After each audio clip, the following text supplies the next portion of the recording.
Hello, judges. My name is Abdu. And I'm Max Marchetti. And for our entry into the ASDI Hackathon, we came up with SchoolAssist. So a really quick, brief overview of the problem before we get into the demo.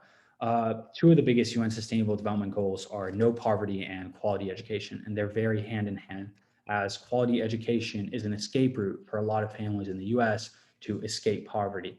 And I had my own personal experiences with this. When my parents first immigrated here, the biggest decision they had to make and the biggest factor in deciding where to live was the quality of the education, because they knew that would be their way out of living a poor life. So our solution to this was SchoolAssist. And this is our demo here. You can see you start off with a form, just welcome to SchoolAssist. You can enter your name and then your annual income. And what we're looking to solve is we're looking to try to connect information about both the cost of living in an area as well as the quality of education in that area so that people can make more informed decisions. And we want to combine them with machine learning so that we can go and use predicted rent prices, housing prices as well, so that families can make important decisions that will last for a longer time. So here I can go and select my state. So for example, Georgia, and one of the city that I live in, for example, is the Alpharetta area. So I can select Alpharetta here, and I can also select my school type here. So for now, I'll just go and stick with high schools. And you can see once it submits, it goes ahead, the information goes through to the back end. And from there, what we want to do is we want to go and return a list of schools around that area within a 50-mile radius, and as well as their average, rent prices and housing prices and predicted rent and housing prices. So this is our example here. You can see the schools all along here, their locations, school ratings. So users can go and sort by school rating, by the median rent price of the areas, the predicted median rent price, in addition to the current median house price and the predicted median house price. And we also have a recommended section here of recommended schools. And you can go and click here for an explanation, but basically it uses the 30% rule and also calculates monthly mortgage payments based on the housing prices to determine which areas are the most affordable for the user. So that's sort of our demonstration, and Max here is going to go more in depth onto the machine learning we use to predict our rent prices and our housing prices. So the data we used was the 2012-2019 ASDI census tract data. This incorporates about 70,000 tracts, which a tract is an area of land in the United States that about 4,000 people live in. So we were looking for two response variables, as we showed in our demo, median rent and median home value.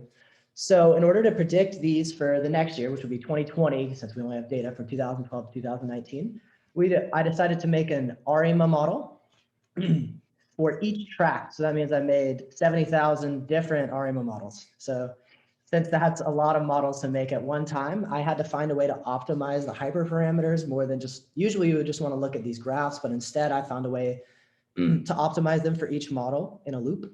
So I used partial autocorrelation, significant partial autocorrelation in order to solve for what P should be, which is going to be the number of lags you want to go back. I used the augmented Dickey-Fuller test to determine if each tract had a stationary time series model. And then I used significant autocorrelations to decide how many lags back I want to go for my moving average. And once I was able to find the best three parameters, I was able to fit a model that gave the predicted median rent price and the median home value price for the 2020 season. Yeah.